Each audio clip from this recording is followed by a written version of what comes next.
నటుడు మోహన్ బాబుపై వికారాబాద్ జిల్లా పరిగి పోలీస్ స్టేషన్లో జర్నలిస్టులు ఫిర్యాదు చేశారు. కవరేజ్ కు వెళ్లిన జర్నలిస్టుపై దాడి చేసిన మోహన్ బాబుపై చర్యలు తీసుకోవాలని వారు ఫిర్యాదులో పేర్కొన్నారు. అనంతరం బస్టాండ్ ముందు జర్నలిస్టులు నిరసన కార్యక్రమం నిర్వహించారు.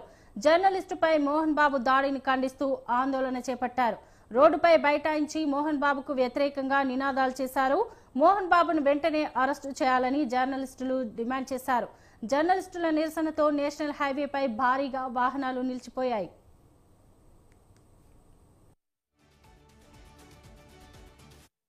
దీక్షలో ఉన్నటువంటి టీవీ9 ప్రతినిధి రంజిత్ గారి పైన వారు లోగోతో దాడి చేయడం వల్ల వారికి 3 చోట్ల ఫ్రాక్చర్ కావడం జరిగింది. ఇది చాలా ఏమైనా చర్య.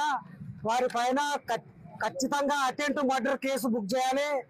ఎప్పుడైనా సరే జర్నలిస్ట్ అక్కడ ఉన్నటువంటి మనోజ్ గారు రమ్మంటేనే అక్కడికి మా జర్నలిస్ట్ వెళ్ళడం జరిగింది. ఆ న్యూస్ కవరేజ్ కి వెళ్ళడం జరిగింది. ఆ న్యూస్ కవరేజ్ లో భాగంగా మంచు మోహన్ బాబు గారిని మా జర్నలిస్టులు సముదాయంగా వారు అడుగుతుంటే వారు దాడి చేయడం లోగోతోటి వారు విచక్షణ కోల్పోయి దాడి చేయడం చాలా నీచమైన చర్య. ఏమైన చర్య. మంచు మోహన్ బాబు గారి పైన క్రిమినల్ కేసులు నమోదు చేయాలి. వెంటనే ఆయన బహిరంగంగా మీడియాకు క్షమాపణ చెప్పాలి.